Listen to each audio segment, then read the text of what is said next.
Olá, olá, boa noite. Estamos juntos aqui na nossa live especial nessa noite. Quero agradecer você que está chegando aqui comigo. Vamos ter aí esse momento para falar um pouquinho sobre a campanha da Fraternidade 2021. Mais do que isso, né? Falar sobre toda essa realidade que está envolvendo a campanha desse ano, tantas polêmicas, tantos vídeos, tantas pessoas falando uma série de coisas com relação à campanha. Eu quero partilhar um pouquinho com você aqui. Estamos ao vivo pelo Face, pelo YouTube e também pelo Instagram. Eu quis fazer essa live conectada em todas as minhas redes para a gente poder chegar ao maior número de gente possível, né? A live é aberta, tanto no Face quanto no Instagram, no YouTube, não tem nada monetizado. É uma live aberta de esclarecimento, de ajuda a você que quer entender um pouquinho toda essa polêmica que está envolvendo a campanha da Fraternidade desse ano de 2021. Então, primeira coisa, quero já começar dizendo para você, não espere que eu jogue gasolina na fogueira, não é minha intenção. Minha intenção aqui não é polemizar o que já é polêmica.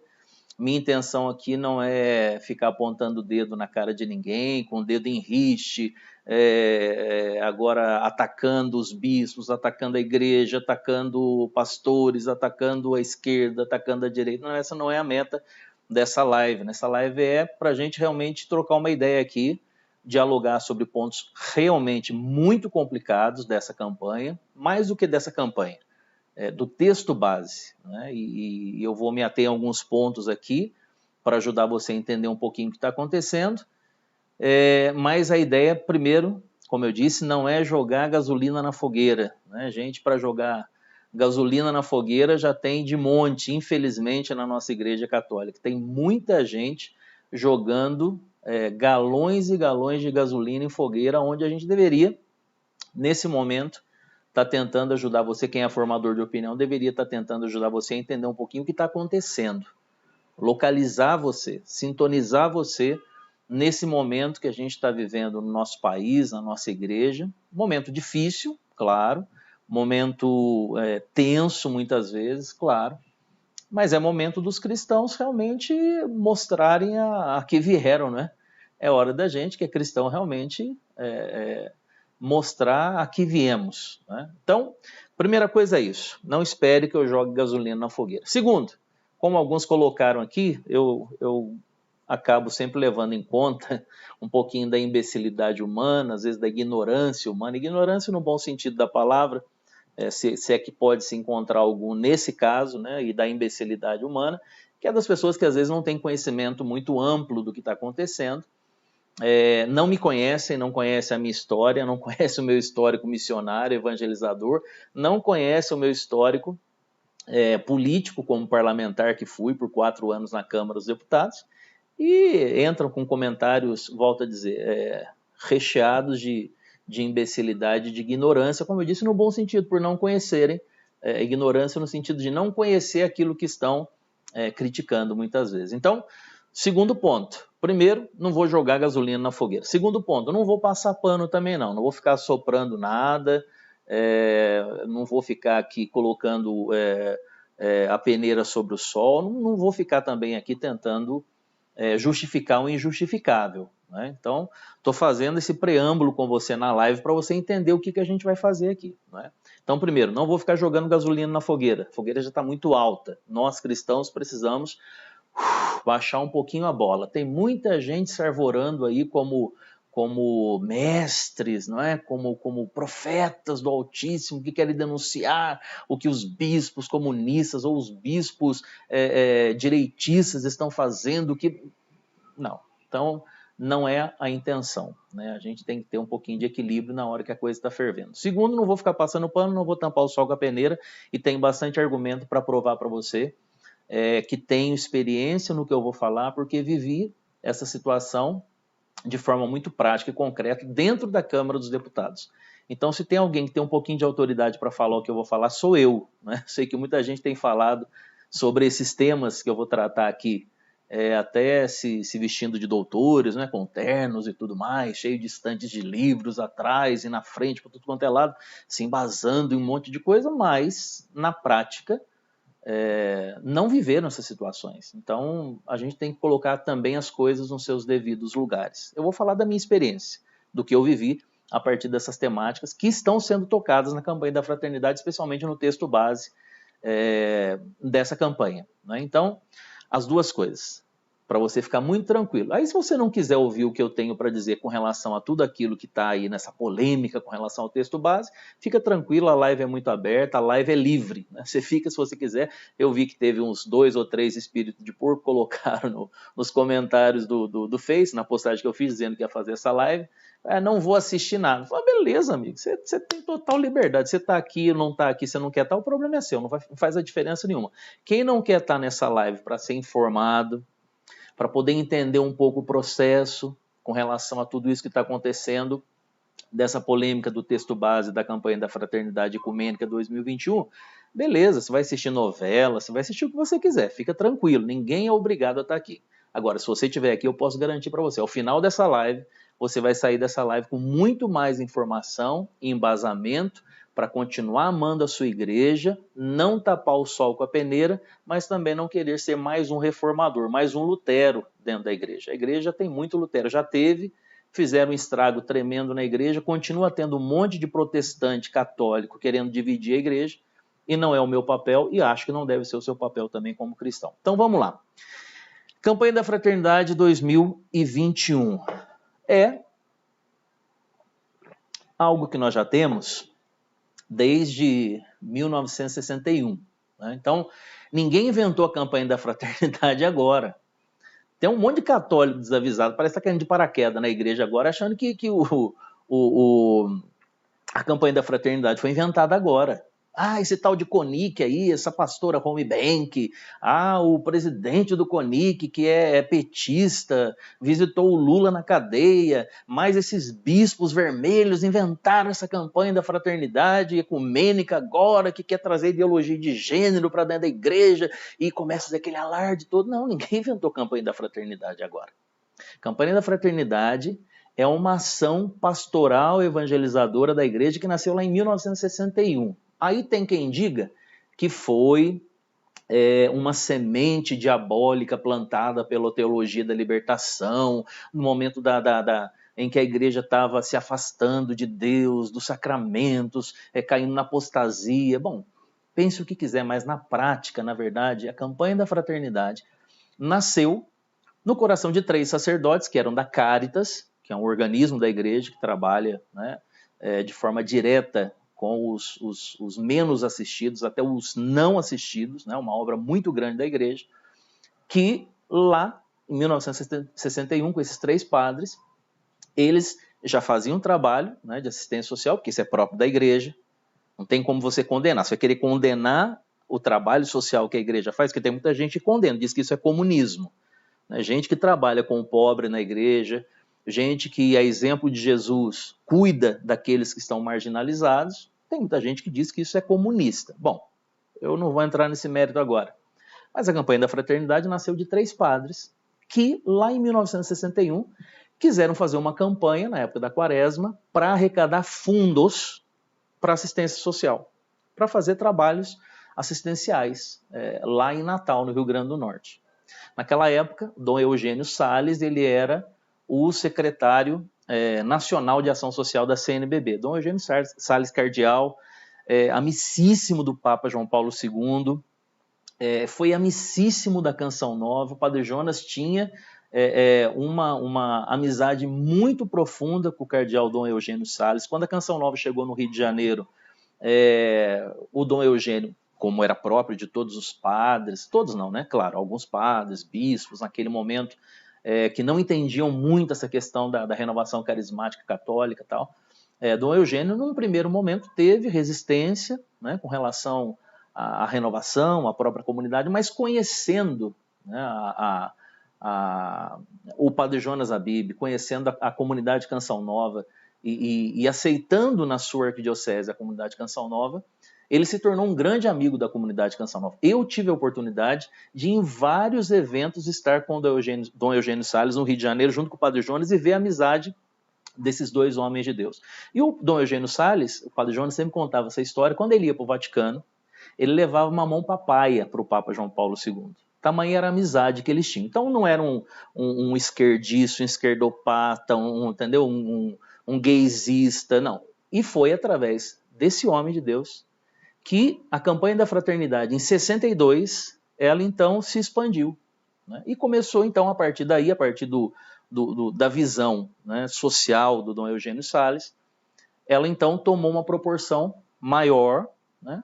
E depois ela foi crescendo. Então o histórico da campanha da fraternidade, deixa eu pegar para você aqui, em 62 ela teve o seu lançamento a nível nacional, depois de 61, começou com esses 3 padres. Dom Eugênio, que é lá do Rio Grande do Norte, Dom Eugênio estava lá, viu, né, esse movimento, viu que era de fato uma inspiração de Deus. Em 62, então, através da sua secretaria, como era secretário da Ação Social da CNBB naquele tempo, né, em 62, ele então abraçou a campanha da fraternidade, né, e levou para mais lugares. Depois, em 65, a CNBB, Conferência Nacional dos Bispos do Brasil, diferentemente do que muita gente diz, a CNBB não é igreja, a CNBB não é nada, a CNBB é igreja, são os bispos que estão lá. Né? É uma conferência de todos os bispos do Brasil, com uma série de divergências entre eles. Uma série de divergências. Mas é um organismo da igreja, você não pode dizer que a CNBB não representa a igreja. Como assim? São todos os bispos que estão lá, como é que não representa a igreja? Mas é que a gente vai escutando um monte de fala torta, troncha, de um monte de gente que é protestante dentro da igreja e acaba olhando para o todo apenas com a visão míope de alguns. Volto a dizer, tem divergência na CNBB, tem bispo que se posiciona no espectro ideológico político que não deveria se posicionar, se posiciona na esquerda ou na direita, não deveria se posicionar porque religioso, padre, freira, bispo, cardeal, seja quem for, não deve se posicionar enquanto religioso no espectro político partidário ideológico. Não deveria, mas tem, e a gente sabe que tem, na CNBB tem. Eu por 4 anos estive muito dentro da CNBB e vou contar um pouco dessa experiência ao longo dessa partilha que eu estou fazendo com você. E eu sei que você sabe, eu sei dentro da CNBB, como nas paróquias, tem padre que é mais propenso para a esquerda, né, e gosta do PT, gosta do Lula, e defendeu e defende o Lula, como tem padre, bispo hoje, que defende a direita e a extrema-direita com a mesma paixão ideológica que aqueles que defendem a esquerda e a extrema-esquerda. Na minha opinião, os dois estão errados. Na minha opinião, e aliás, não só a minha opinião, a própria igreja, na sua doutrina, deixa muito claro que os clérigos, os religiosos, não devem se envolver político, partidária e ideologicamente nessas instituições. Né? Mas hoje nós temos os dois espectros e hoje brigando dentro da própria igreja. Então, a CNBB, que é a igreja, os nossos bispos estão lá. Em 65, então, ela abraçou a campanha da fraternidade. Em 67, saiu o primeiro subsídio, que seria esse texto básico que a gente vai discutir daqui a pouquinho. 67 foi o primeiro subsídio preparado pela Conferência Nacional dos Bispos do Brasil. Em 70, aí veja, por isso que a gente tem que ter muito cuidado quando a gente trata das coisas da igreja. A gente não pode partir do ataque passional por uma situação errada. Volto a dizer o que eu disse no início, não vou jogar gasolina na fogueira e nem vou passar pano, nem vou colocar peneira sobre o sol. A gente não deve olhar por uma visão míope, por uma situação errada, que é, de fato, errado. Esse texto tem equívocos muito sérios, e a gente vai falar um pouquinho sobre ele aqui. Mas a gente não pode olhar para a campanha da fraternidade e dizer que é do capeta, entendeu? A gente não pode olhar para a campanha da fraternidade e dizer que é algo do demônio, porque não é. A situação não é essa.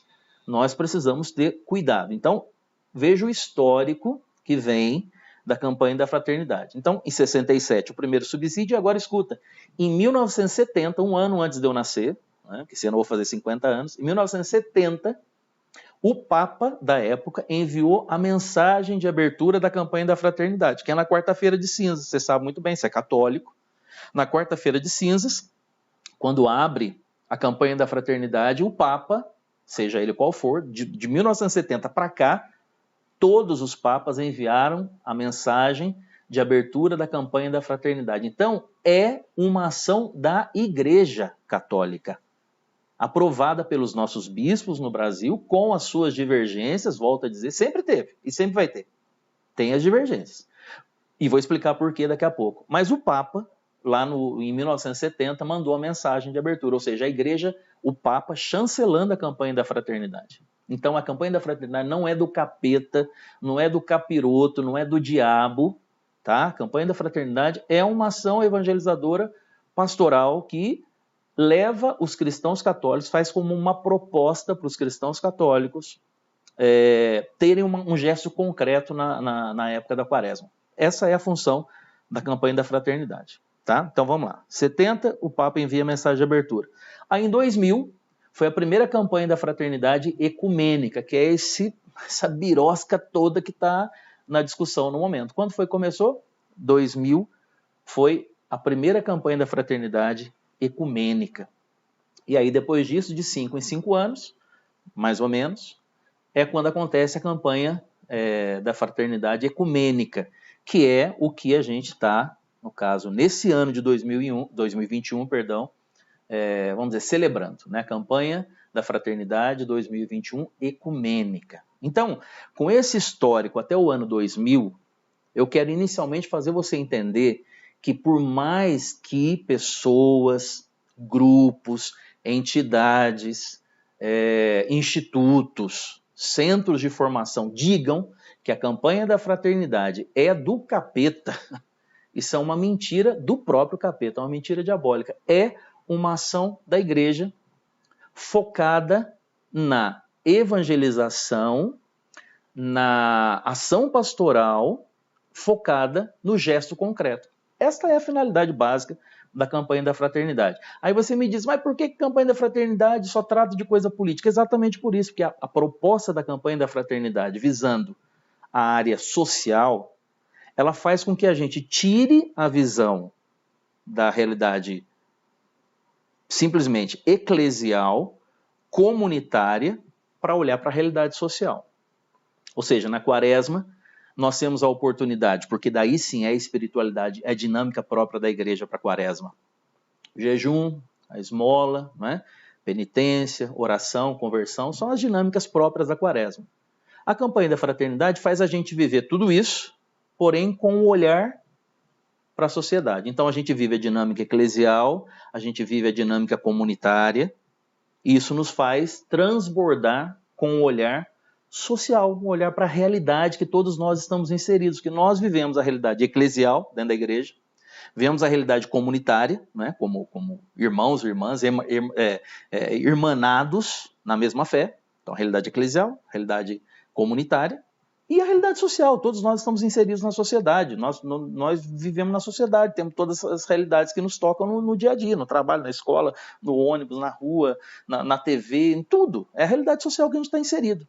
Então a campanha da fraternidade, ela veio desde 1961, quando foi iniciada, até o ano 2000, quando foi essa proposta ecumênica, né, de fazer uma campanha somada com as igrejas tradicionais, né, faz com que a gente tenha um olhar para fora. Então veja, o primeiro ponto que eu quero focar com você nessa partilha, nessa live, é que a campanha da fraternidade tem um propósito, né? E se ela sempre veio tratando de realidades que nos fazem sair da comodidade eclesial e comunitária e nos jogar na realidade mais incômoda que é a social, é porque a gente precisa de fato viver essa dinâmica. Então, tratou de vários temas, né? Como agora, e aí eu chego nessa campanha desse ano. Então vamos lá. Em 2000 foi a primeira campanha ecumênica, né? E a CNBB se somou com uma entidade que se chama CONIC, Conselho Nacional das Igrejas Cristãs. E aí é onde começa a entrar num ponto mais tenso, que eu quero conversar com você um pouquinho, né? O CONIC, deixa eu pegar aqui as informações certinhas para passar para você. ele é formado, né, por igrejas tradicionais, né? No caso aqui no Brasil é a luterana, presbiteriana, a episcopal anglicana, a síria ortodoxa, Antioquia, e a Aliança Batista. Essas são as que estão ali, né, oficialmente, e a Igreja Católica, claro, no CONIC, né? Essa estrutura ela é formada por um presidente, um vice-presidente, tesoureiro, secretário-geral, enfim, né? E nessa formatação do CONIC, a grande maioria são protestantes, não são de católicos, né? O CONIC não é um órgão católico, não é um órgão da CNBB. O CONIC não é uma entidade da Igreja Católica, uma congregação da Igreja Católica. Não, o CONIC não tem nada que ver com a Igreja Católica. O CONIC é um grupo, né, que se uniu com o intuito de iniciar ali um diálogo ecumênico e, a partir dali, também interreligioso, que é outra coisa que nós precisamos entender, que é diferente, tá? O diálogo ecumênico, ele não é feito, como dizer, na base da pirâmide, é muito difícil, e vou explicar por quê. É muito difícil a gente querer implantar um diálogo ecumênico no nosso dia a dia, né? Porque o diálogo ecumênico, ele comporta você ter que ter a maturidade de fé tamanha para você abrir mão de algumas situações dogmáticas para que você consiga instaurar um diálogo. Não quer dizer que você vai negar a sua fé, não quer dizer que você vai negar aquilo que é um dogma para você, ou seja, intocável na sua doutrina, mas você tira do foco aquele ponto doutrinário, dogmático, para colocar no foco Jesus Cristo. O ecumenismo, ele se dá, nesse diálogo tirando do foco, veja, não é negando, é tirando do foco as situações dogmáticas e doutrinárias. Aí se começa um diálogo ecumênico. Por isso eu volto a dizer, é muito difícil a gente no dia a dia instaurar um diálogo ecumênico com um protestante que fica enchendo o seu saco, fica jogando na sua cara que você é idólatra, que você... Verdade, não é? E ao mesmo tempo, para um protestante é a mesma coisa. Instaurar um diálogo ecumênico com a gente no dia a dia, no calor do dia a dia, né, sem o preparo necessário para até o ambiente para poder fazer aquela discussão ecumênica, você católico falando que ele é um traidor da igreja, que, enfim. Né? Então, por isso que o diálogo ecumênico, sério, ele não se dá primeiro na base da pirâmide, ele se dá na esfera mais das autoridades.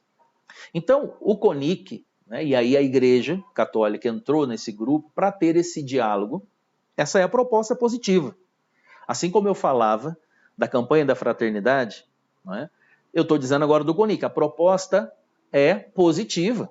Era reunir líderes de igrejas cristãs para iniciar um diálogo ecumênico, né, onde ninguém ia abrir mão daquilo que para eles eram valores basilares, né, da sua fé, enfim, da sua doutrina, mas que poderiam iniciar um diálogo ecumênico. E a partir daí, então, a proposta foi de preparar materiais para a campanha da fraternidade de 5 em 5 anos para fazer uma discussão ecumênica de temas específicos que tocavam a realidade da sociedade. Lembrando que a campanha da fraternidade nos tira da realidade eclesial, da comunitária, para nos fazer olhar para a realidade social. Ou seja, vivemos toda a nossa realidade eclesial, comunitária, mas voltamos o nosso olhar para o social. Esse é o foco da campanha da fraternidade. Não é fazer você não viver a quaresma. Isso é mentira. Quem diz que a campanha da fraternidade é para fazer com que você não viva a espiritualidade da quaresma, isso é mentira diabólica, é mentira do diabo. Porque quantas vezes, deixa eu perguntar uma coisa para você, quantas vezes você leu o subsídio, texto base, da campanha da fraternidade? Quantas vezes? Quantas vezes você comprou o texto base da campanha da fraternidade? Leu inteiro, estudou, grifou. Então, você viveu sua quaresma, com a espiritualidade própria da quaresma, o jejum, a penitência, a esmola, né? A conversão pessoal, que é o que falta muito para a gente hoje, olhar para o nosso próprio rabo, desculpa dizer assim, mas a gente esquece de olhar, a gente tem um rabo. Esquece de olhar para o próprio rabo, fica olhando para o rabo dos outros, como Jesus disse, né? Jesus disse melhor que eu. Você parar de olhar para o cisco do olho, olhar para a trave do seu olho, né? Quaresma é para isso. Então, isso daí não muda em nada. Nós vivemos a nossa dinâmica, né? Então, volto a dizer, assim como tem o que é positivo da campanha da fraternidade, que veio até aqui, assim também do CONIC. Volto a dizer, é a proposta, né, de se ter um diálogo ecumênico. E, a partir do diálogo ecumênico, ter o diálogo interreligioso, que é outra coisa. Diálogo interreligioso não é com as religiões tradicionais. O diálogo interreligioso ele se dá com todos aqueles que também professam fés totalmente diferentes das nossas, até antagônicas, não é? É preciso que o cristão também tenha a coragem de ter um diálogo interreligioso, ou seja, falar com todos, sem abrir mão dos seus valores. Então, essa é a proposta positiva, tá? Vamos ficar na proposta positiva primeiro, para a gente chegar no texto. Ainda não cheguei no texto. Essa é a proposta. E, claro, a Igreja Católica abraçou essa proposta, porque a Igreja Católica e os católicos acreditam, né, que um dia nós seremos um só rebanho, né, e teremos um só pastor, que não é o Maitreya, que não é o governante mundial, que é um outro tema, e eu acho que eu vou voltar aqui em outras lives para falar um pouco sobre isso também, que está uma loucura, uma insanidade também esse tema dentro da nossa igreja nesse momento, né, e às vezes são pelos mesmos grupos, né, mas a Igreja Católica, nós católicos acreditamos que a palavra de Deus nos dá essa garantia que um dia nós seremos um só rebanho e teremos um só pastor, que é Jesus Cristo. Então, claro, nós temos que cumprir o nosso papel como cristãos de tentar instaurar diálogos, né, para fazer com que as pontes aconteçam. O cristão ele tem que ser construtor de pontes e não construtor de muros. Parece frasezinha de impacto, mas não é, isso é o fato. A gente precisa ser, Jesus foi assim. Jesus construía pontes, né? E às vezes ele metia o pé nos muros e construía ponte. Então, primeiro ponto, campanha da fraternidade não é do capeta, campanha da fraternidade não é instrumento do demônio para destruir a igreja. Campanha da fraternidade foi pensada no coração de sacerdotes para angariar fundos para assistência social, para ajudar os pobres. E encontrou no coração de Dom Eugênio Salles, que naquele momento ocupava, né, esse cargo nacional na CNBB, de secretário de Ação Social, encontrou no coração dele essa ressonância, para que então depois acontecesse no Brasil inteiro, e os bispos assumiram, e depois o Papa chancelou a partir de 1970, e até hoje, quarta-feira de cinzas, o Papa Francisco vai mandar a mensagem de abertura da campanha da fraternidade, assim como o Papa Bento XVI mandou todos os anos, assim como o Papa João Paulo II mandou todos os anos. Então, nesse caso, vamos ter um olhar positivo. Tá? Isso não quer dizer que sempre esteve com o devido alinhamento, mas foi esse o histórico, para a gente entender de fato o que é. Segundo, o CONIC já expliquei, já entendeu o que é o CONIC.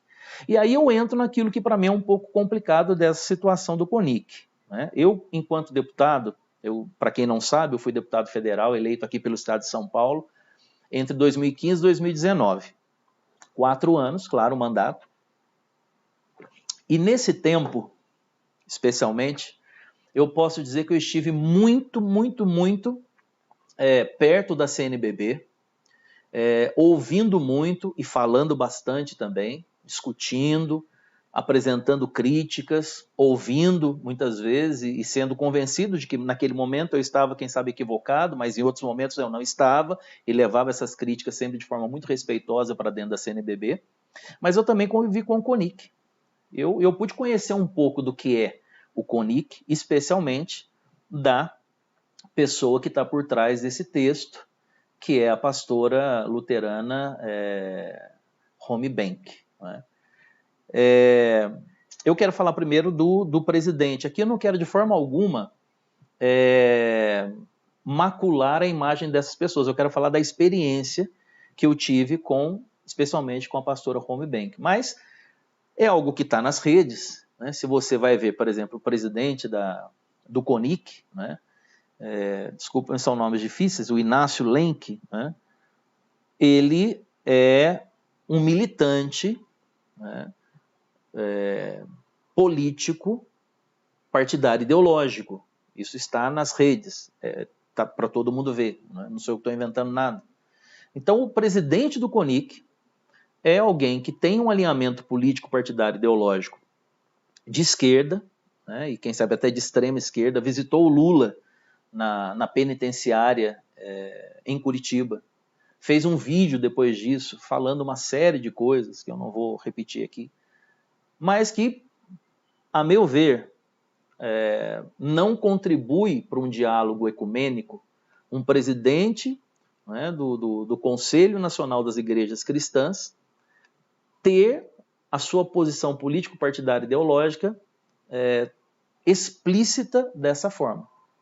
Assim como acho que não deveria ser se fosse o extremo contrário. Nem o extremo contrário de direita, nem o extremo de esquerda deveriam estar ocupando um espaço como esse, que é um espaço de diálogo.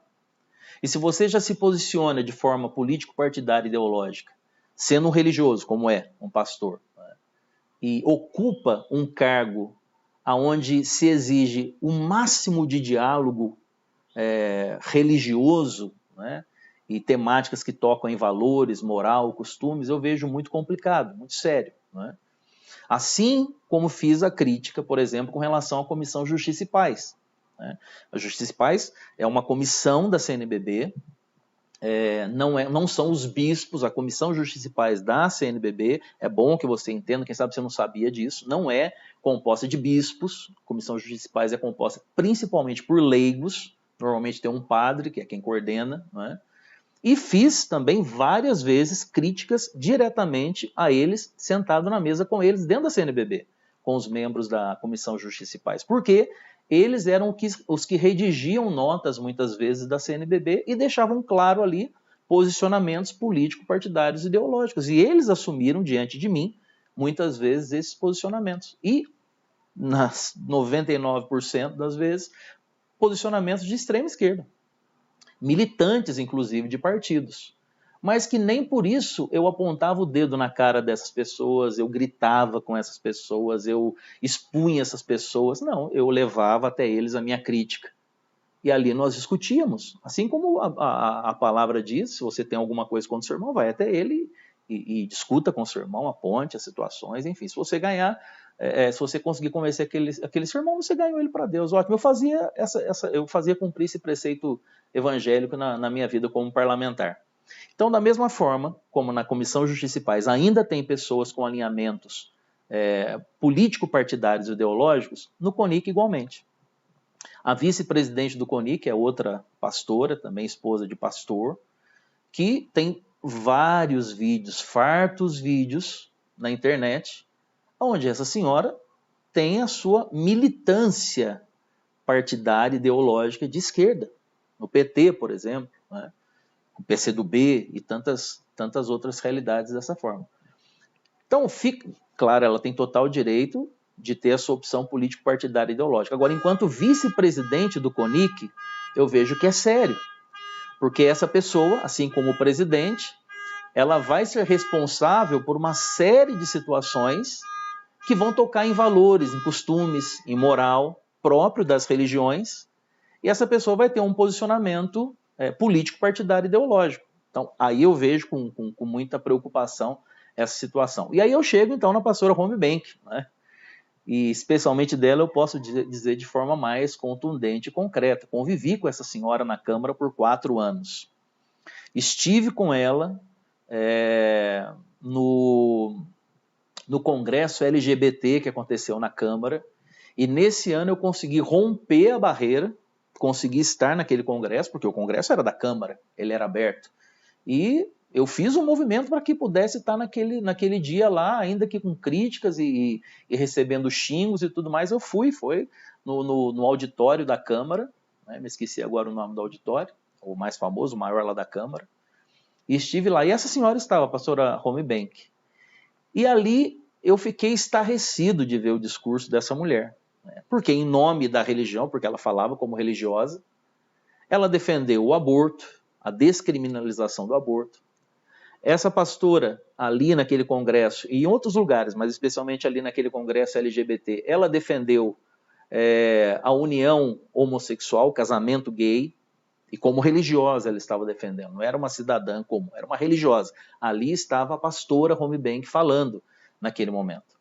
Ela defendeu uma série de situações contrárias aos valores cristãos que ela supostamente deveria defender. O feminismo, enquanto militância, e ela trata o feminismo religioso, não é?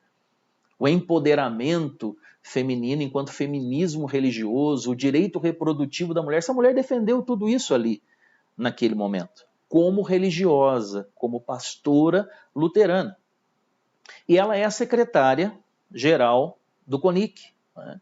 E não só ali, em todos os lugares, as audiências públicas que nós tínhamos na Câmara, essa mulher estava lá para fazer totalmente o que era contrário àquilo que nós esperávamos de uma pastora ou de um sacerdote, seja o religioso que for, né? Seja um pastor, uma pastora de uma igreja evangélica, protestante, seja um padre ou um bispo. Quando você vê um religioso defendendo o aborto, a descriminalização do aborto, defendendo o casamento gay, defendendo os pseudo-direitos LGBTs, que vou falar disso que está no texto também, defendendo ideologia de gênero, né?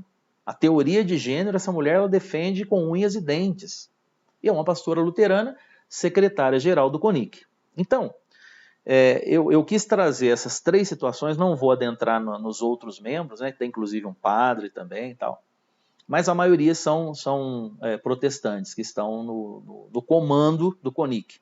Mas nesses três, a gente já consegue entender um pouco o porquê de nós termos um texto como esse para a campanha da Fraternidade Ecumênica. Né? Aí nós conseguimos começar a entender, ou seja, o presidente do CONIC, no momento um pastor, que é de alinhamento político, partidário e lógico, de esquerda ou extrema esquerda, apoiador do Lula, fez um vídeo em defesa do Lula, quando saiu, chama a presidente Dilma de presidenta, o impeachment foi golpe, ou seja, toda a narrativa de esquerda, de extrema esquerda que nós conhecemos, eu conheço bem melhor do que você, posso dizer assim, porque convivi com isso durante 4 anos dentro da Câmara. A vice-presidente, Anita Wright, também é a mesma coisa, militante de partidos de esquerda. E a secretária-geral, pastora Holmbank, tudo isso que eu já disse e muito mais. Né? Contra o Estatuto da Família, me lembro quando nós estávamos na comissão do Estatuto da Família, né? Essa mulher, em todas as falas dela, dizia exatamente isso, que não se pode, e veja, uma pastora luterana, que entende o valor da Sagrada Família, por exemplo, né? E entende o que é a formatação de uma família tradicional, ela, por exemplo, é totalmente contrária, né, ao que é a família patriarcal, que ela fala que é um discurso de extrema esquerda, né, que a estrutura patriarcal, opressora da mulher, enfim, toda essa dinâmica essa mulher defende. E aí nós chegamos no texto, e é ela quem está por trás desse texto, ou seja, é ela que preparou, subsidiou todo esse texto da campanha da Fraternidade Ecumênica de 2021. O que eu estou dizendo aqui, né, e vou agora entrar de forma mais concreta naquilo que está no texto, quero começar dizendo para você o seguinte: não se preocupe em ler o texto. Não se preocupe em ler esse texto da campanha da Fraternidade desse ano, porque não vai acrescentar nada para você. Você pode dizer, mas como isso? Estou dizendo, não vai acrescentar nada. Você quer viver sua quaresma na graça de Deus, você quer viver sua quaresma pautado nos pilares próprios, né, desse tempo quaresmal, você que quer viver aquilo que é a proposta da campanha da Fraternidade. O tema da campanha da Fraternidade é esse, olha. Fraternidade e diálogo, compromisso de amor. Então, esse é o tema. Fraternidade, diálogo, compromisso. É o que a gente está fazendo aqui, a gente está dialogando. Veja, até agora eu estou trazendo para você verdades, realidades, mas sem atacar, não estou atacando, estou dizendo da minha experiência com a pastora Holmbank, o que eu ouvi, o que os meus olhos viram, e tudo isso está registrado em rede social. Essas falas que eu estou dizendo da pastora Holmbank estão fartamente registradas em rede social, nas redes dela, nas redes de partidos políticos de extrema esquerda, em apoiamentos, por exemplo, a ativista feminista radical Débora Diniz, né, que que é uma das maiores incentivadoras das políticas reprodutivas de mulheres, ou seja, aborto no Brasil, das agendas LGBTs. Eu estou falando do que eu vivi com essas pessoas de forma concreta.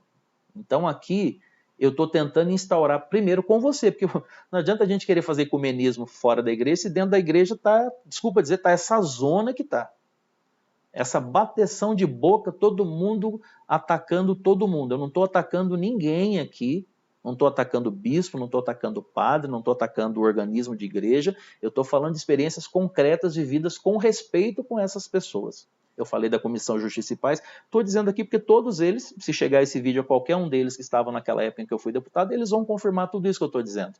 Sempre fui com muito respeito, agendava, esperava o dia, a hora, me municiava com documentos, né? Ou seja, falas de parlamentares dentro do plenário que usavam daquele texto que a Comissão Justiça e Paz preparou para atacar a família, para atacar os valores católicos que eles, em primeiro lugar, deveriam defender, e eu levava isso com muito respeito e apresentava dentro da CNBB para a Comissão Justiça e Paz.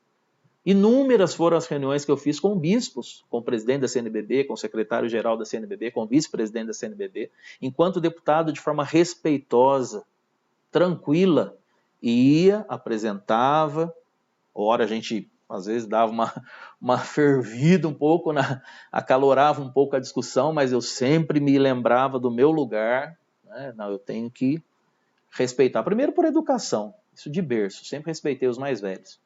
Segundo, porque aprendi com o Padre Jonas, meu pai espiritual, a respeitar a hierarquia da igreja. Ainda que o padre, o bispo esteja errando, o Padre Jonas Abib me ensinou. Você pode não concordar, mas isso é para a minha vida. E aprendi com o Padre Jonas. Eu prefiro errar com a igreja do que acertar sem ela. Se você prefere acertar sem a igreja e ser um protestante dentro da igreja, direito seu. Agora, o que eu aprendi com esse profeta, com esse homem de Deus que é Padre Jonas Abib, eu prefiro errar com a igreja do que acertar sem ela. Porque quem quer acertar sem ela vira protestante. Basta que a gente vê o que aconteceu com Lutero. E tem um monte de protestante. Eu quero dizer uma coisa para você antes de seguir aqui com o que diz a pastora Romy Bank aqui nesse texto preparado, né? Vamos dizer assim, todo esse contexto do CONIC do texto. Se você quer se arvorar como reformador da igreja, saia da igreja. Funde a sua igreja. Ou vá para uma igreja protestante. Não tem problema não, filho. A porta está aberta. A porta da igreja católica ela é aberta para entrar e para sair. Agora, se você quer ficar dentro como um reformista, não vai dar certo, filho. Não vai dar certo. Você vai fazer muito mal para a igreja, vai fazer muito mal para você. Você vai destruir muita gente com o seu azedume, com o seu veneno destilado muitas vezes. Que uma coisa é você apontar erros que são verdadeiros, como eu estou fazendo agora nesse momento. Eu não estou aqui acobertando os erros desse texto que eu vou entrar agora, mas eu não vou condenar bispo, até porque eu não tenho poder, porque eu não sou nada, eu não sou ninguém. Desculpa dizer, você também não. Nós somos pecadores, tanto quanto aqueles que nós atacamos, e olha, eu vou dizer para você, eu sou muito mais. Sei que você pode ser muito santo, eu sou muito mais pecador, preciso me converter, preciso mudar de vida. E amo a minha igreja. Você pode dizer, mas eu também amo, por isso que eu estou querendo que os bispos se convertam. Converta você primeiro, muda a sua vida. Deixa Jesus Cristo mudar o seu coração, a sua vida. Quem sabe os bispos mudam quando você mudar. Fechado parênteses. Aí eu chego no texto. Não vou me delongar muito, não. Chego no texto. Bom, primeiro o tema da campanha da fraternidade. Como eu disse, fraternidade e diálogo, compromisso de amor. Então, entrando no texto, eu quero dizer já uma coisa muito importante para você. Você não leu o texto? Não lê, não. Eu estou dizendo para você com muita tranquilidade, não leia. Não vai acrescentar em nada para a sua vida, vai atrapalhar bastante. Para a sua caminhada cristã, se você não leu esse texto que você já está com raiva dele, se você não leu esse texto que já demonizaram do jeito que foi demonizado, vai só fazer mal para você, melhor você nem ler. Vai querer ler para quê? Você já não viu um monte de texto? Já não viu um monte de vídeo? Você não está vendo agora esse vídeo? Pronto, o que vai agregar para a sua vida? Nada. Então viva a sua quaresma na paz, levando em conta o que diz o tema da campanha. Busque a fraternidade, busque o diálogo, Você nunca precisou de texto base para viver a campanha da fraternidade. Verdade ou não é? Então não vai ser agora que você vai precisar. Não vai ser agora que você vai precisar. Não precisa. Aliás, você tem que comprar o texto base, né? Então, se você não quer passar raiva, você não vai pagar para passar raiva. Então, já estou dando uma dica para você de irmão. Não leia. Ponto. São 144 páginas. Você vai ter paciência para ler 144 páginas já com raiva desde o início? Não vai contribuir em nada para você. Então, se você não leu, não se preocupe. Não vai mudar em nada a sua dinâmica quaresmal. Viva o que diz o tema da campanha, porque, volto a dizer, a campanha é positiva, a campanha não é do capeta, a campanha não foi inventada nos quintos dos infernos. Então, a proposta ela é muito, muito atual. Fraternidade e diálogo, compromisso de amor. Tem algum cristão católico aqui que possa ser contra esse tema da campanha da fraternidade? Você pode ser contra o texto, como eu também sou. Contra o texto e muitos pontos do texto, eu sou. Agora, você é contra fraternidade e diálogo como compromisso de amor? Eu acredito não. Se não, meu filho, mete a viola no saco, pega a sua roupinha de reformador e vai para a primeira igreja de esquina que você achar. Então, você quer viver bem a sua campanha da fraternidade, que começa semana que vem, você quer viver bem a sua quaresma, a primeira dica que eu dou para você antes de tocar nos pontos críticos do texto é: não se preocupe com o texto base, não vai mudar nada na sua vida e vai deixar você mais feliz, mais tranquilo para viver a sua quaresma com a espiritualidade própria da quaresma, que eu amo a quaresma, eu amo a espiritualidade da quaresma. Então viva o jejum, viva a esmola, viva a penitência, viva o recolhimento, mas não a tristeza, porque quaresma não é tristeza.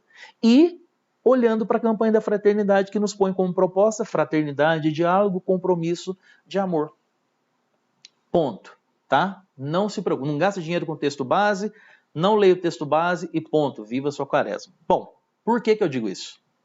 Aí eu vou entrar de forma muito concreta no que é, para mim, assim, pontos muito complicados desse texto que foi preparado por pessoas, volto a dizer, com alinhamentos político, partidário e ideológicos. E aí eu disse que eu não ia jogar gasolina na fogueira, mas também não vou tampar o sol com a peneira. Essas pessoas que estão à frente do CONIC têm alinhamentos declarados, alinhamentos político, partidário e ideológicos. E isso fica claro no texto. Muitas vezes eu fui até a CNBB conversar com membros da Comissão Justiça e Paz, e eu me lembro que uma delas eu disse para o secretário da Comissão Justiça e Paz, diante de um texto que tinha sido emitido e tinha chegado dentro da Câmara dos Deputados, dentro do Congresso.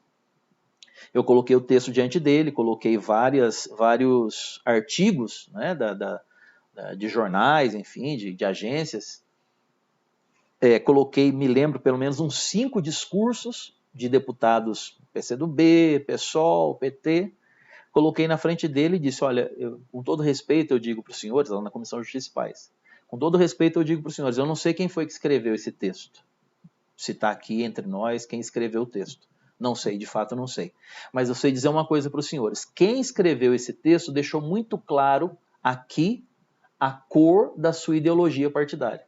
Ainda que o texto esteja em negro, né, letra preta, eu disse, eu consigo ver aqui a cor ideológica de quem escreveu, porque está muito explícito. Falei, só que quando os senhores fazem isso, os senhores expõem os meus bispos e os bispos dos senhores. Eu disse isso dentro da Comissão Justiça e Paz. Falei, eu estou aqui primeiro como cristão católico, missionário, evangelizador, estou aqui como deputado federal eleito dentro do nicho católico, para dizer para os senhores, com todo respeito, que quando acontece um texto como esse, de ir para dentro do plenário da Câmara, de ir para as mídias sociais, os senhores expõem os nossos bispos. E naquele momento, a pessoa que estava ali me disse, deputado, senhor... Primeiro quero dizer para o senhor que é a primeira vez que nós temos um deputado aqui diante de nós com tamanho respeito e humildade, apontando um equívoco da nossa parte. Ele disse, foi eu que escrevi, de fato, eu sou militante, eu sou filiado a um partido, enfim, expôs ali, eu não vou expor o nome da pessoa, nem Mas para você entender que quando nós temos alguém preparando um texto como esse, que tem um alinhamento político, partidário, ideológico, seja ele de esquerda ou de direita, de extrema esquerda ou extrema direita, vai causar mal, porque não deve ser colocado, porque é um texto que tem que ter um embasamento doutrinário, né? Claro que a doutrina católica, de forma alguma, nos isenta da responsabilidade social. Você pega a doutrina social da igreja, né, e sempre vai nos levar a olhar para aquele que está à margem da sociedade. Jesus fazia assim, Jesus não deixava ninguém à margem. É que a gente olha muito poeticamente para a Bíblia, né? Vê momentos de encontro com marginalizados de forma poética, espiritual. Mas Jesus estava indo ao encontro daqueles que estavam à margem da sociedade. Então a igreja nos leva a isso. Agora, não pode ser de forma político, partidária, ideológica. Então veja bem, no texto que eu já estou dizendo para você, não compre, não leia, não vai fazer diferença. Ao contrário, já inflamado como você está com todos os vídeos que você viu, vai só te fazer mal. Por que esse texto não é, a meu ver, um texto equilibrado e, na verdade, temperado do jeito que ele deveria ser? Ele é desequilibrado, destemperado, e ele passa muito mais ideologia político-partidária ideológica do que doutrina, do que conteúdo, não é? Formativo para as pessoas. Eu vi muitas pessoas falando, né, em vídeos, até pessoas bravas, aquele negócio, o texto base da campanha da fraternidade não menciona nada de Nossa Senhora, não menciona nada dos sacramentos, não menciona nada das coisas da Igreja Católica. Bom, nesse ponto, eu tenho que começar dizendo o seguinte, é um texto ecumênico. Lembra do que eu disse do ecumenismo? Quando se sentam pessoas, né, não na esfera mais pública da igreja, mas mais na esfera das autoridades. É preciso tirar do foco aquilo que é tensionado entre as religiões para se ter um diálogo um pouco mais afinado. Então se tira aquilo que é tensionado. Claro, Nossa Senhora é um tema tensionado para se tratar quando você está se tratando dentro de um contexto ecumênico. Ah, mas então quer dizer que os padres da CNBB estão negando Nossa Senhora? Não, meu amigo. Não, minha amiga. Entenda. Tem um mínimo também de razoabilidade na sua cabeça. Então, claro que um texto ecumênico, ele não vai estar focado em falar de Nossa Senhora. Desculpa, mas é muita ignorância da nossa parte achar que isso iria acontecer. É muita ingenuidade da nossa parte, né? E desculpa dizer, quem às vezes está criticando isso não é ingênuo, não. É gente que conhece. E está, muitas vezes, usando de maniqueísmo com as informações. Vamos ser verdadeiros, corretos com as coisas que nós passamos para o povo de Deus. Então, claro que num texto ecumênico é muito difícil achar Nossa Senhora rodando ali, que nem bala em boca de banguela, não vai estar. Né? E tudo aquilo que diz respeito à doutrina, aos dogmas católicos. Num texto ecumênico não vai estar contemplado. Então isso não me assusta. Num primeiro momento não me assusta, porque, volto a dizer, se você não é ingênuo, e se você não olha com um olhar passional, você vai entender que num texto ecumênico, preparado com autoridades e não com, né, o povão, vai ter esse cuidado. Então, quanto a isso, fica calmo. Né? Falar para você que eu concordo? Não concordo, mas é assim, o diálogo ecumênico tem que se ter esse cuidado. Né? Quando você pega, por exemplo, desde o Papa João Paulo II, Papa João Paulo II, Papa Bento XVI, Papa Francisco, quando o Papa João Paulo II iniciou, não é, aquele movimento ecumênico que ele ia para Assis e ali se reunia com vários representantes de várias religiões, não era dentro da igreja, diante do sacrário, fazendo adoração a Jesus sacramentado, né? Não rezava o terço junto. Não. Por quê? Porque o diálogo ecumênico comporta, como eu disse, se tirar do foco principal aquilo que tensiona. E fica Jesus, porque no fim é Jesus. A nossa fé é cristocêntrica. Né? Então, volto a dizer, não me assusta pela experiência que eu tenho com esse tema, mas vou dizer que me agrada. Não agrada, mas não me assusta. Né?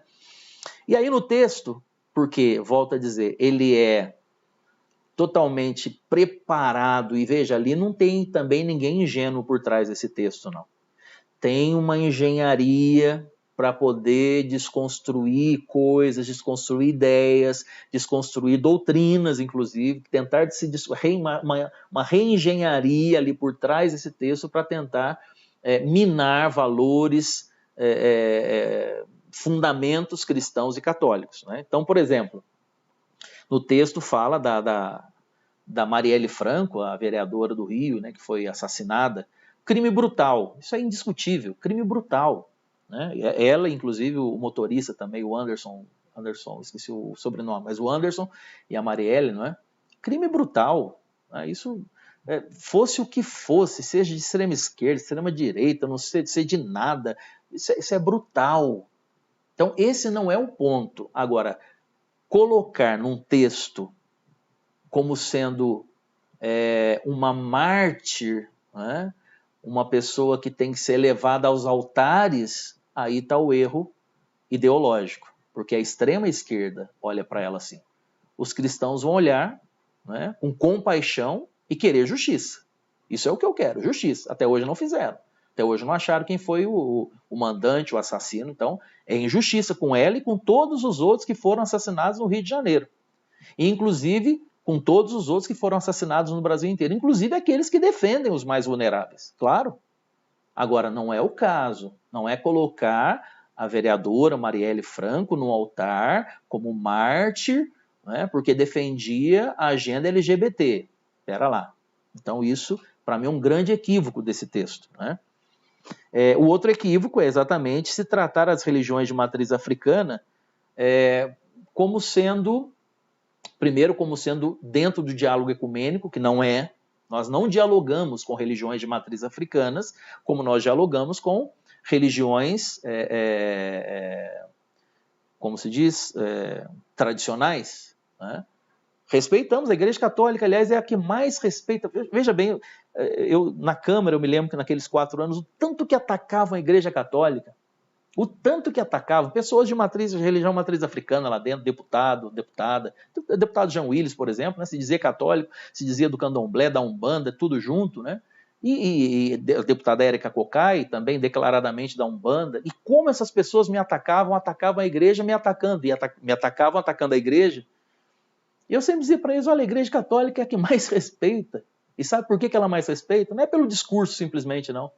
A Igreja Católica é a que mais respeita, por exemplo, aqueles que professam a sua fé numa religião de matriz africana. Por quê? Porque quando eles vão estudar numa escola católica, ninguém vai dizer que ele não pode estudar lá porque ele é da Umbanda. Ou um homossexual que passou a vida inteira numa vida desregrada a partir da sua opção sexual, que a Igreja Católica, assim como a Constituição brasileira, define o homem e a mulher, não tem meio termo, não tem um monte de coisa, a partir disso é opção sexual, apesar deles não admitirem isso, né? Mas é o que diz a Constituição, né? Raça, sexo, cor, religião é sexo, não é gênero. Gênero, depois vou falar daqui a pouquinho, é uma construção ideológica, partidária, política, né? Econômica, inclusive, uma agenda econômica que vem por trás da agenda queer, da agenda LGBT. E a igreja é que mais respeita os homossexuais, porque quando o homossexual não tem quem mais cuide, é em hospital, é em casa de acolhida católica que vai parar esse homossexual. A Igreja Católica acolhe agora. A sua doutrina não permite dizer que aquilo é correto. Entende? Por isso que eu digo que a Igreja Católica ela é um exemplo de respeito ao ser humano, porque ela condena a atitude, mas ela acolhe aquele que tem a ação. Independente do que ele tenha feito, a igreja acolhe. Então, a forma como foi colocada no texto também me parece bem equivocada, mas é próprio de uma linguagem progressista. Tá? É próprio. Então, é próprio desses que estão por trás da elaboração e dessa engenharia para que esse texto fosse construído.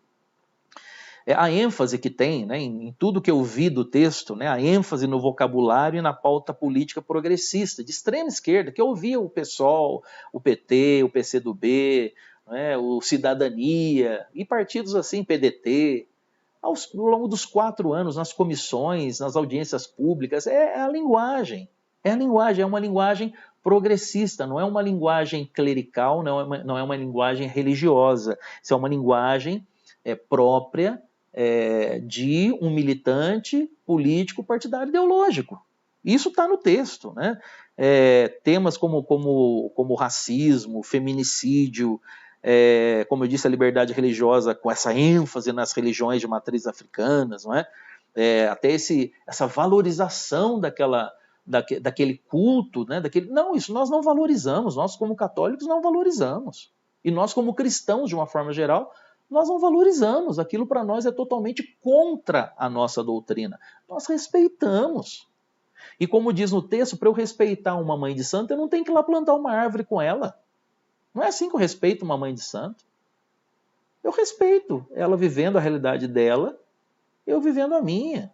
Agora, não quer dizer que eu vou concordar com tudo que se faz dentro de um terreiro, porque é a minha doutrina. E essa liberdade quem me dá é a Constituição Federal, e ela dá a você também a liberdade de culto, a liberdade de crença, a mesma liberdade de culto e crença que eu tenho, também aquela mãe de santo tem no terreiro. Eu tenho que respeitar, agora não tenho que concordar. Respeito não é concordância. Eu respeito, mas pela minha doutrina eu discordo. Ponto. E eu tenho o direito de discordar do jeito que ela tem o direito de discordar. Tá entendendo? Só que toda essa linguagem está lá, no texto. Né? As questões de gênero, que está também explícita lá. Isso, gente, deixa eu dizer uma coisa para você. Quem sabe você que está aqui já atacou, porque tem um monte de comentários no Face, gente atacando o Papa Francisco o tempo inteiro, comunista, socialista, Papa anticristo, a besta do... Besta é quem fala tudo isso, mas tá lá. O Papa Francisco já se declarou contra a ideologia de gênero na Igreja Católica. Declaradamente o Papa Francisco denunciou a ideologia de gênero e já colocou a Igreja na mesma dinâmica que ela sempre esteve, contra a ideologia de gênero, contra a teoria de gênero. E agora, como é que um texto da Igreja Católica, porque é um texto que está vindo para a campanha da fraternidade, então é um texto que está vindo para a Igreja Católica, vai para as paróquias, aí eu vejo, claro, eu tenho que levar em conta muitas vezes aqui a indignação de muita gente, dizendo, pô, mas é um texto que vai para padre, vai para bispo, vai para coordenador de pastoral, vai para coordenador do dízimo, vai para coordenador da catequese, como a pastora Home Bank faz propostas para catequese, de como desenvolver a temática, por exemplo, ali dos LGBTs, dentro da catequese. Claro, isso daí gera para muita gente, e claro, para mim também. Né? Agora, como eu disse, eu uso o filtro. Eu entendo quem é que está por trás da engenharia. Então, opa, peraí, vamos brecar de outro jeito. Agora, questões de gênero, isso não tem nem que discutir dentro da Igreja Católica. É palavra do Papa.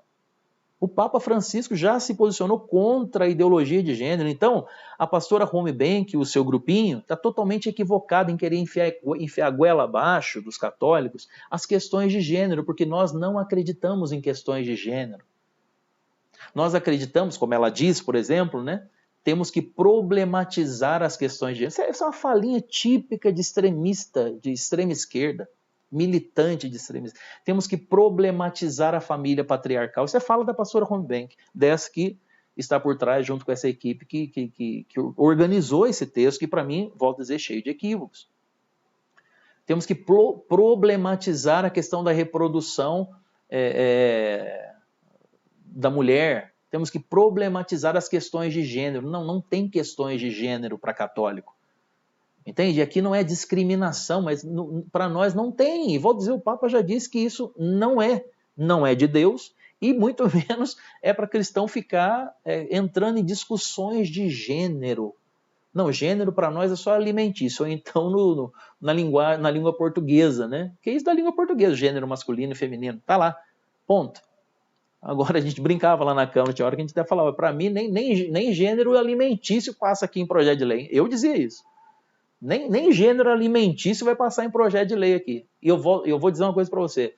Enquanto eu estive na Câmara, essa pauta, seja de gênero, seja a pauta LGBT, seja a pauta de aborto, enquanto eu estive lá, da minha parte, essa pauta não andou. E tenho os fatos comprovados para dizer isso para você. Então isso não podia estar num texto da campanha da fraternidade, porque isso aqui é totalmente ideológico e é uma teoria. né? Não vou entrar nesse contexto aqui porque é um negócio tão denso, é difícil de se explicar, porque eles já ramificaram tanto que tem ali aquele montinho de letra, né? LGBTQI+, e aí vai. Então, não precisa nem querer entender isso, é só isso você entender o seguinte, isso é besteira, é teoria de militância que tem por trás interesses econômicos pesados por trás da teoria de gênero, interesses políticos, né? Tem interesses pessoais por trás de tudo isso. Então, não deveria estar questões de gênero, a temática LGBTQI+, né? Que usam, inclusive, lá numa parte do texto, o que usava lá na Câmara, em várias audiências públicas, esses grupos LGBTs chegavam com as suas pesquisas.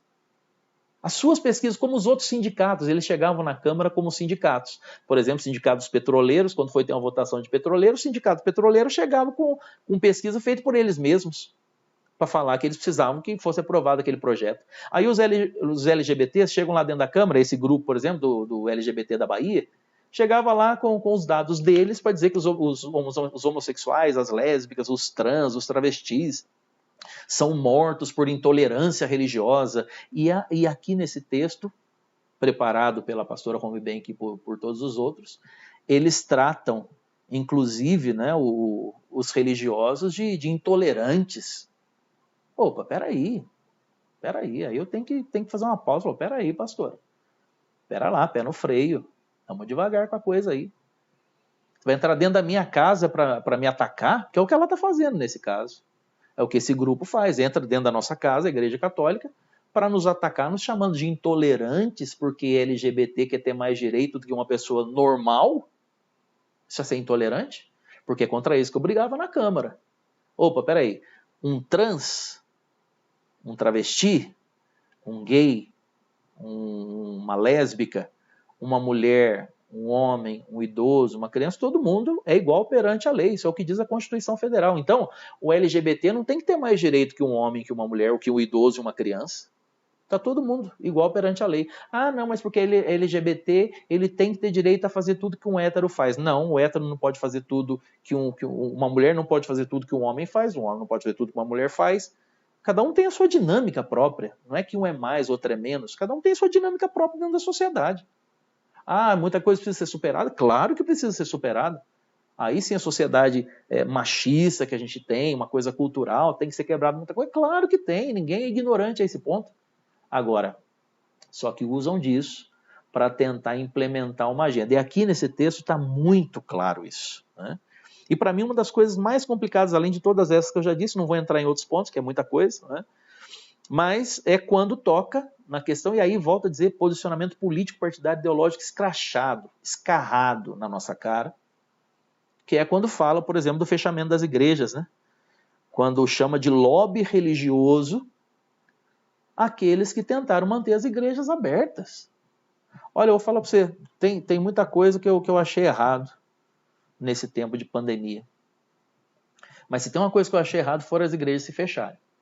E aqui eu quero deixar registrado, volto a dizer, sem apontar o dedo na cara de ninguém, mas eu quero dizer como cristão católico que se tem uma coisa que me assustou, foi num primeiro momento as igrejas se fecharem, os bispos, os padres, todo mundo fechou e nem questionou. Eu acho que nesse momento nós como ovelhas ficamos sim bem à deriva. Nesse momento ficamos, como Jesus disse, como ovelhas sem pastor. Ah, mas tinha TVs, graças a Deus, tinha internet, os padres começaram a fazer missa. Ótimo, mas as igrejas abertas, os templos, o lugar de culto, é respaldado pela Constituição Federal. Então, nesse ponto, sim, eu acho que nós, ao contrário do que a pastora Homebank e os organizadores desse texto colocaram, não foi lobby religioso, não, acho que foi até pouco. Padres, bispos, leigos, todos nós deveríamos ter nos levantado e dizer, opa, peraí, se tem um lugar onde se tem muito cuidado é na tal da igreja. Não é na praia, não é nem na escola, nas repartições públicas, é na igreja. Porque se você vai na missa, como eu estou indo, você tem que passar com o negocinho de medir, você tem que meter o álcool na mão, o padre está lá de máscara, que tem um ou outro que é meio também quer se posicionar ideologicamente, né? Porque defende o Bolsonaro, defende isso, defende aquilo, aí quer mostrar que é o bonzão também, não, eu defendo isso, ninguém manda em mim, não vou usar máscara. Bom, não interessa, mas tem gente ali que precisaria que você tivesse de máscara. É um gesto de amor com o outro. Você não sabe como é que você está. Mas independente disso, que é outra discussão, você entra na igreja, tá lá os banquinhos tudo separadinho, arrumadinho, a pessoa senta bonitinho, participa da missa, na hora de comungar, vem a pessoa com o álcool, você leva o álcool, você limpa a mão. Pode, faz tudo direitinho. Agora, aí no texto da campanha da fraternidade vai dizer que quem quis que a igreja ficasse aberta para atender espiritualmente aqueles que estavam desesperados e ainda estão nessa pandemia, o Brasil foi o país que mais teve aumento de depressão no mundo. E sabe onde é que se busca conforto, consolo para isso? Aos pés de Jesus, muitas vezes lá no sacrário. É sentadinho lá no banco da igreja, quietinho, com a igreja vazia, ser sentado como eu fiz algumas vezes durante a pandemia. Quando abriu a igreja, senta lá no banco, fica quieto, chorando sozinho. E aí, essa senhora vai dizer que é lobby religioso. Ainda que tenham, eu sei, ainda que tenham aqueles que tinham seus interesses, mas dizer que é lobby religioso, o fiel querer estar dentro do seu lugar de culto, aí quer dizer que lá no terreiro podia então, e na igreja o fiel católico ou protestante não podia estar lá na sua igreja, no culto. Então, esse texto ele é bem complicado.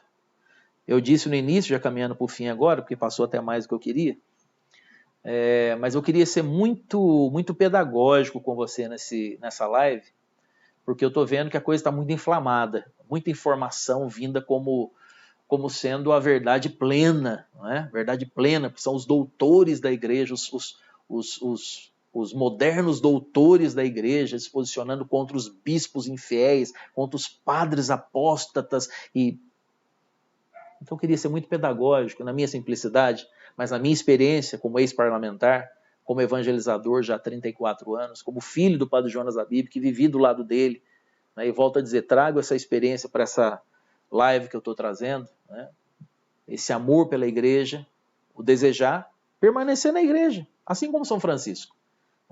Eu quero dizer para você que mesmo diante desse texto, a quaresma vai acontecer, a quaresma vai estar aí. E agora, volto a dizer, quando foi que você precisou de um texto base da campanha para viver sua quaresma? Eu acho que nunca. Sinceramente falando, posso estar equivocado. Eu acho que nunca. Você viveu sua quaresma. Viva sua quaresma da mesma forma. Ao contrário, da mesma forma, não viva com mais intensidade esse ano, buscando a fraternidade e o diálogo, como diz aqui. Veja o que diz a palavra, que é o lema, que é a palavra de Deus. Acho que ninguém vai ser contra. Efésios 2,14. Porque ele, Jesus, é a nossa paz. Ele que de dois povos fez um só, destruindo o muro de inimizade que os separava. É isso que a gente tem que buscar nessa quaresma. Então, se o texto da campanha da fraternidade virou discussão política, como muita coisa dentro da igreja hoje em dia, joga no lixo. Joga no lixo. Se o texto base da campanha da fraternidade virou discussão política como outras coisas dentro da nossa igreja, nesse momento eu vou dizer para você com todas as letras, joga no lixo. Não vai fazer falta nenhuma para você. Fica com o tema fraternidade, diálogo, compromisso de amor. Olha o tema. E fica com o lema, que é a palavra de Deus, Efésios 2,14. Porque ele, Jesus, ele é a nossa paz, ele é o príncipe da paz. Ele que de dois povos fez um só. Ele, Jesus, tem o poder para unir tudo que está dividido na nossa igreja. Somos dois povos, né? A igreja está dividida em dois povos, dois grupos, que não vai ser tema para essa live agora, mas está dividido em dois grupos. Jesus, ele é a nossa paz, ele tem o poder para dividir, ele tem o poder que de dois povos fez um só, destruindo o muro de inimizade que os separava. Então, se você estava preocupado com a campanha da fraternidade, está preocupado se você vai dar o dinheiro da oferta ou não lá, não dá, filho. Se você não quer dar, não dá. Entendeu? A igreja não está obrigando você a comprar o texto base, tá? Não tá. Não tá. Se alguém disse que tá, é mentira. A igreja não está obrigando você a viver a campanha da fraternidade, porque a campanha da fraternidade é uma proposta desde o seu início. Não está obrigando. Ninguém é obrigado. Você não quer viver? Ótimo. Você não quer comprar o texto base? Aliás, eu estou dizendo para você, eu acho que você nem deveria comprar mesmo. Comprar para quê? Para passar raiva? Não compre. Ah, eu não quero dar dinheiro para a coleta que vai ter no final, porque o dinheiro vai para... Não dá. Pronto. Você fica feliz assim? Ótimo. Viva a sua fé com coerência, com intensidade nessa quaresma. E deixa essas discussões políticas. Tem gente que faz dinheiro com isso, sabia disso? Tem gente que faz dinheiro com um videozinho feito com esses temas. Então deixa essa galera, ó. Eu estou fazendo esse vídeo hoje e acabou. Não tem mais discussão de campanha da fraternidade na minha rede. Aliás, não teve. Agora fiz questão de aqui. Por quê? Porque muita gente começou a me perguntar, Flavinho, isso, o que você tem para falar disso? Então, por respeito e amor a você que acompanha o meu ministério, eu quis fazer esse vídeo para te ajudar a entender um pouco esse contexto. Agora, acabou, filho. Segue a vida como cristão, com a sua coerência, que a igreja precisa da sua coerência. Não cobre coerência dos outros. Lute para ser coerente, viva a sua vida. Agora, como eu fiz aqui, não quer dizer que eu concorde com tudo. Entende? Eu sei que o que eu estou fazendo aqui não é muito comum. Todo mundo quer só... O camarada quer botar fogo, para daí ter um monte de gente dando like lá no canal dele do YouTube. Por isso que eu fiz live. Tá aqui, não tem monetização nenhuma aqui, não tem monetização no YouTube. O vídeo vai ficar aí, você pode divulgar para quem você quiser, não tem monetização, não tem nada. Estou aqui para ajudar você a entender esse processo. E dizer para você no final disso tudo, discordando de uma série de coisas que eu coloquei aqui. Estou colocando para você com pontos muito claros, muito concretos. No final eu digo para você, seja para a igreja o que a igreja precisa que você seja. Francisco, a igreja não precisa mais de Lutero. Está cheio de Lutero na igreja. Deus me livre, olha... O povo chato, tem muita gente chata na igreja nesse momento. O povo chato. Povo que não só encontra cabelo em ovo, né, como acha cabelo dentro do ovo. E vou dizer, às vezes tem razão. Eu estou dizendo para você, tem um monte de coisa aqui mesmo que realmente é horrível. Mas isso não me faz amar menos a minha igreja. Isso não vai me fazer não viver a quaresma. Ninguém tem esse poder de tirar de mim o amor por esse tempo maravilhoso na nossa igreja, que nos leva para a semana maior, para o momento alto da nossa fé, o ponto alto da nossa fé, como diz São Paulo, se Jesus não tivesse ressuscitado, vã seria a nossa fé. Você vai deixar que um texto político, partidário, ideológico, vai deixar que um grupo de militantes de extrema esquerda ou militantes de extrema direita tirem a sua paz de viver sua quaresma? Não dê esse direito a quem não tem. Eu não dou. Ó, não move uma palha no meu desejo de viver essa quaresma. E vou viver a quaresma com foco nessa proposta da campanha da fraternidade. Fraternidade e diálogo, compromisso de amor. Efésios 2,14. Porque ele, Jesus, é a nossa paz. Ele que de dois povos fez um só, destruindo o muro de inimizade que os separava. Isso é o que eu vou viver e é o que eu proponho você também a viver.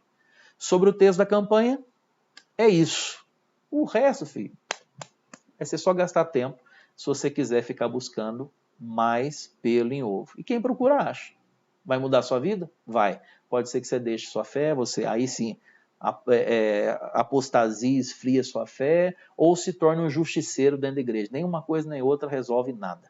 O que resolve é a busca coerente de Deus, você ter uma visão clara, sabedoria do Espírito, para você ver que realmente existem equívocos, mas que da sua parte é buscar a coerência, tentar viver minimamente aquilo que você se comprometeu a viver na igreja.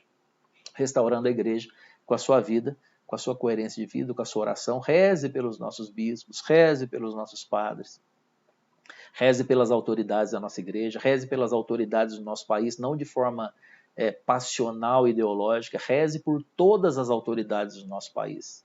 Todas. Elas foram constituídas e nós temos que rezar por elas. Concordando ou discordando, temos que rezar por elas. Quanto mais rezar por elas, mais Deus tem condições de mexer na nossa nação e nós não sermos uma teocracia, onde homens imperam e governam em nome de Deus. Não. Eu sonho com uma nação cujo Deus seja o Senhor. Não uma nação onde homens queiram imperar e governar em nome de Deus. Isso só deu M ao longo da história. Então nós cristãos queremos realmente uma nação cristã pautada nos valores, nos princípios cristãos, uma nação cujo Deus seja o Senhor. Quando isso acontecer, aí sim, a nossa nação será próspera, feliz, e nós vamos viver um tempo de paz, tá bom? Bom, desculpa aí ter alongado, eu ia fazer uma live de 1 hora, deu aí já praticamente 1 hora e meia, né? Mas espero que tenha trazido para você elementos suficientes para você ter paz no seu coração. A paz inquieta, não é aquela paz que deixa a gente estagnado, não. Você viu aqui que a minha paz ela é muito inquieta, né? Tenho aqui os pontos muito claros e fiz questão de trazer para você, não como denúncia, denuncismo, não, trazer para você como pontos concretos que a gente tem que estar atento, tem que estar cuidando sim. Mas viver a nossa quaresma, coração derramado em Deus, buscando a fraternidade, o diálogo e sabendo que Cristo, ele é capaz de destruir o muro de inimizade que nos separava e fazer de 2 povos um só. Quero convidar você a rezar comigo uma Ave Maria, um Pai Nosso, pedindo a Nossa Senhora, ela que é a mãe da unidade, que ela venha destruir todos os muros que têm se levantado no nosso meio, que são muros levantados pelo demônio, pelo divisor, pelo diabo, o diabolos, aquele que divide, aquele que separa. Nós te pedimos, mãe, que a senhora pise a cabeça da serpente, desse demônio maligno, desse espírito maligno que tem assolado a nossa igreja nesses tempos, criando tanta divisão, tanta briga, que a senhora que é mãe e mestra possa nos ensinar a sabedoria, o silêncio e a busca incessante da vontade do seu Filho. Ave Maria, cheia de graça, o Senhor é convosco. Bendita sois vós entre as mulheres. Bendito é o fruto do vosso ventre, Jesus. Santa Maria, Mãe de Deus, rogai por nós, pecadores, agora e na hora de nossa morte. Amém. E nós rezamos juntos a oração que o próprio Jesus nos ensinou. Essa oração que nos une, nos congrega como irmãos, independente da religião que possa professar, mas é a oração daqueles que têm a Jesus como seu Senhor e tem esse Pai que é o Pai de todos nós. Pai nosso que estais no céu, santificado seja o vosso nome. Venha a nós o vosso reino, seja feita a vossa vontade, assim na terra como no céu. O pão nosso de cada dia nos dai hoje, perdoai-nos as nossas ofensas, assim como nós perdoamos a quem nos tem ofendido, e não nos deixeis cair em tentação, mas livrai-nos do mal. Amém. Rogai por nós, Santa Mãe de Deus, para que sejamos dignos das promessas de Cristo. Amém. Bom, esse vídeo, claro, fica gravado aqui no Face, aqui no YouTube, no Instagram, que está no Stories, então ele vai, depois de 24 horas, ele vai sair, né? Você pode voltar depois nesse vídeo, dar mais uma assistida, ver os pontos aí que eu fui tratando ao longo, né, dessa 1 hora e meia aí de live. Se quiser compartilhar, compartilhe esse vídeo e ajude outras pessoas também a terem mais informações um pouco mais ponderadas, concretas, né, para que não entrem em desespero. Né? Ao contrário, creiam que Jesus Cristo é o Senhor e que tudo podemos naquele que nos fortalece. Tá bom? Valeu, fica com Deus. Até a próxima. Aliás, eu vou encerrar dizendo o seguinte, tem novidade, tá? Amanhã eu volto com uma outra live para falar para você de uma novidade que é o Congresso por Suas Chagas. Eu e o Nil Vélez, pregador americano, muito conhecido aqui no Brasil, a gente vai fazer aí uma conferência por Suas Chagas no próximo dia 20, tá? Você é o meu convidado, você é minha convidada também aí, mas amanhã eu volto para daí a gente tratar dessa temática. Falou? Valeu, fica com Deus.